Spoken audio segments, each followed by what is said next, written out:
Então, gente, eu vou tentar explicar para vocês do que trata esse texto de vocês. Vocês ficaram com formalismo russo e neocurticismo. Como o próprio nome sugere, né? Formalismo russo o quê? A origem na Rússia. O neocurticismo surgiu na América do Norte, aqui nos Estados Unidos. Então, vou tentar retomar os pontos sobre formalismo que eu já abordei em outros vídeos, que a gente até falou no nosso encontro. Que o formalismo russo, os formalistas russos, eles se detinham a estudar o texto literário, a materialidade do texto literário. Então, como o próprio nome sugere, o estudo deles era muito voltado para a forma da linguagem. Como se dava essa forma da linguagem? Inicialmente, eles se detiveram muito a estudar e teorizar sobre a poesia. Por quê? Principalmente porque dentre os teóricos lá da linguística que deram a contribuição com a teoria do sistema das funções da linguagem, Ronan Jakobson, ele, dentro dessa teoria dele também tem a função principal que se destaca na literatura, na ideia do texto literário, que é a função poética, tanto que a abordagem inicialmente deles vão se voltar principalmente para a poesia. Depois é que eles vão se deter a estudar os textos em prosa, que é a novela, romance, o conto, esses outros gêneros, mas inicialmente eles vão se deter muito a estudar a poesia. Então, dentre os pontos que eu acho interessante vocês abordar na apresentação de vocês, na elaboração do slide, eu vou destacar aqui o contexto de eclosão que fez com que o formalismo russo, esse movimento, ele se difundisse. Que o contexto de eclosão ele é marcado por uma forte turbulência social ligada à crise do regime czarista e à emergência da Revolução Russa. O que é esse regime czarista? No início, antigamente, antes de a Rússia ser uma república socialista, existiu o regime. Então existiu o czar, que é uma espécie de imperador, espécie de monarquia, que essa função passava de geração em geração, e teve até o último czar, que foi o Romanov, deixa eu me lembrar o nome dele, que eu não me lembro muito bem, mas tem até uma série na Netflix sobre os últimos czares, que no caso trata sobre esse cara, que eu até sugiro vocês estudar um pouquinho da Revolução Russa e do que foi o regime czarista, porque foi o contexto de eclosão onde o movimento do formalismo russo se difundiu. Então, também, nesse contexto de eclosão, uma forte turbulência social, onde se desejava o fim do regime czarista e tinha toda a aclamação para acontecer a Revolução Russa, que aconteceu em 1917, tinha os ideais dentro desse movimento, dessa revolução. Quais eram os ideais? A própria revolução em si, a igualdade, a liberdade, a sociedade sem classes, até a questão de acabar com a propriedade privada na ideia da riqueza se concentrar apenas num grupo específico, a democracia, a sociedade ativa na construção da sociedade e da história também, porque eles tiveram muita influência de Karl Marx, questão do materialismo histórico. Então, teve esse ponto.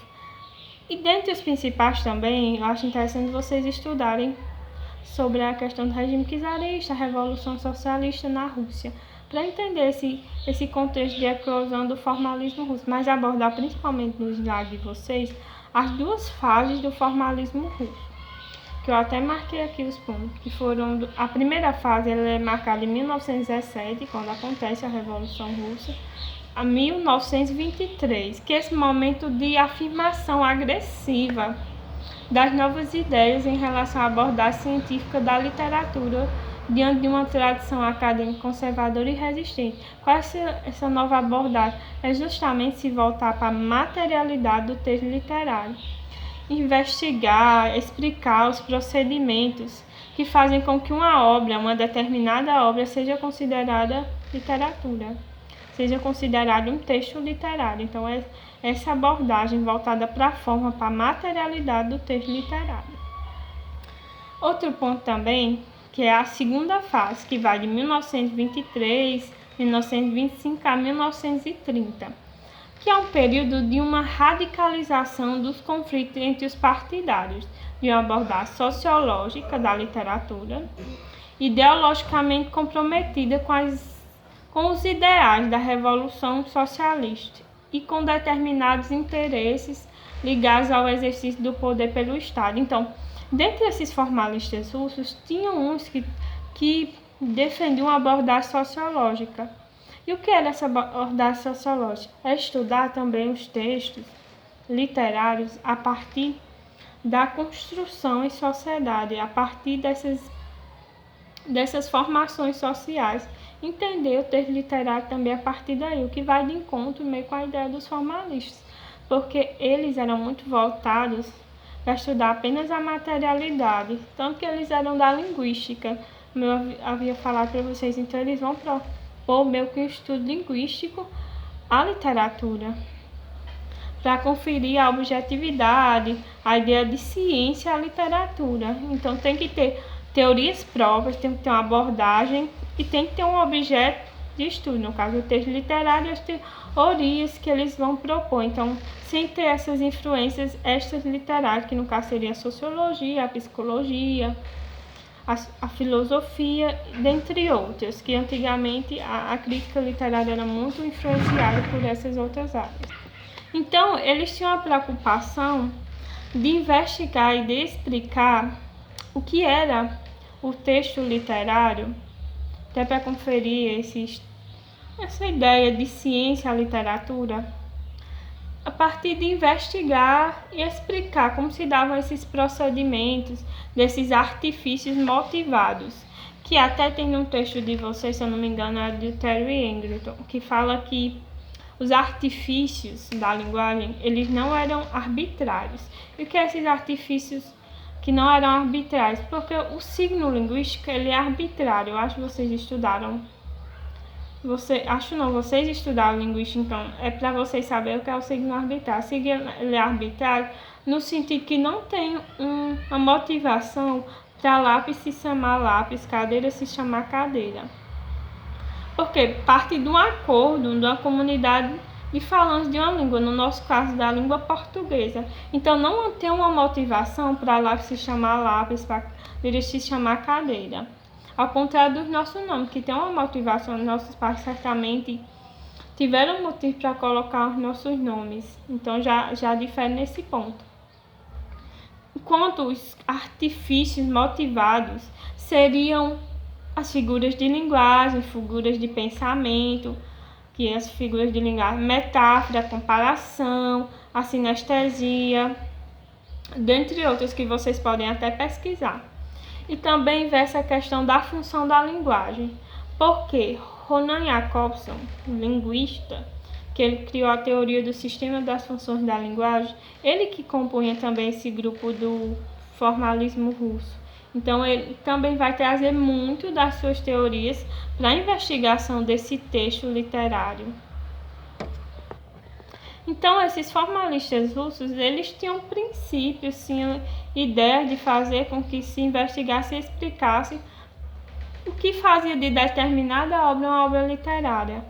Mas, em um primeiro momento, eles não se detinham muito na metodologia. Como que se dava esse processo de investigação, de explicação? Eles se centravam muito na questão de estudar a literatura dentro dessa ideia do objeto, que é o texto literário. Então, eles não pensaram muito numa metodologia. Lógico que eles tinham uma abordagem, a abordagem deles era justamente se voltar para a materialidade do texto, o objeto de estudo era o texto literário. Mas não tinha uma metodologia a ser seguida para comprovar que determinado texto era literário. Era mais a questão dos princípios, dos procedimentos que eles aplicavam a todo custo em determinadas obras, que foi o erro deles. O ponto positivo deles foi justamente conferir essa ideia de objetividade, esse caráter de ciência para a literatura, junto de outras áreas, como a linguística e as ciências humanas no geral. Mas que o ponto negativo foi eles caírem nesse erro de querer determinar o que fazia de uma obra um texto literário, que fazia de determinada obra uma obra literária, reduzindo a conceitos como fugir da linguagem cotidiana que provocavam estranheza. Mas não é uma estranheza no sentido, ai que trecho estranho, ai que linguagem estranha, só no sentido de uma linguagem rebuscada, mas no sentido de uma linguagem que trazia assuntos cotidianos, que trazia temas do nosso dia a dia, mas que fazia com que o leitor tivesse uma outra percepção, uma percepção particular, singular, sobre a forma como era tratado aquele assunto, que tem até o poema no texto de vocês sobre o beijo, que é o meu dia na Sé. Como é diferente em comparação a um bilhete sobre um beijo, que eu acho, vamos pensar assim, numa mulher que escreveu um bilhete para o seu amado, falando sobre a experiência desse beijo que se eternizou, mas que a forma como é tratado esse beijo é diferente nas duas produções, nos dois textos, o que faz com que os formalistas eles pensem, a partir até desses procedimentos, essa linguagem que foge do cotidiano, que causa estranheza, como o segundo texto, que no caso teria esse caráter de texto literário. Por quê? Porque traz uma percepção singular, particular, para o leitor sobre o que foi esse beijo, que é o assunto, o que foi esse beijo, como se deu esse beijo, que é até naquela parte, um sino e dois badalos no final que fala. Tem essa metáfora para o processo do beijo, beijo erótico, beijo apaixonado, como singularizam um assunto cotidiano, um assunto comum. Então, tratam sobre a mesma coisa, são trabalhadas a partir da linguagem de um modo diferente. Então, o segundo texto tem esse caráter literário, de acordo com a percepção dos formalistas na época, porque singulariza esse beijo. E também porque não parte da emoção para o leitor que lê ambos os textos, como sendo uma experiência particular de quem escreveu, por exemplo. O poeta que escreveu, no caso, eu acho que até uma poetisa que escreveu esse poema, Meu Dia na Sé, em comparação a outro bilhete que trata sobre o mesmo assunto, um beijo, que foi próximo de uma igreja, até no meio-dia também, no mesmo horário. Tratam sobre o mesmo assunto, tem praticamente os mesmos pontos, só que abordado de uma forma diferente, pela linguagem. Então, dentre os importantes princípios que os formalistas russos eles abordavam é que a investigação e a explicação do texto literário ele se dava a partir dos procedimentos do processo. Então, eles não se voltavam para as teorias extras literárias, como eu até citei anteriormente, filosofia, sociologia, psicologia, se voltava para a materialidade do texto literário, para essa linguagem, para a forma, até o nome, formalismo. Então, o importante para eles era o prion. O que era o prion? O prion, ou processo, é o princípio da organização da obra como produto estético. Tem nessa ideia da linguagem, como é tratada a linguagem. Jamais um fator externo. Então, o que interessava a eles era essa forma da linguagem, como era organizada essa obra. Então, envolvia todo um procedimento.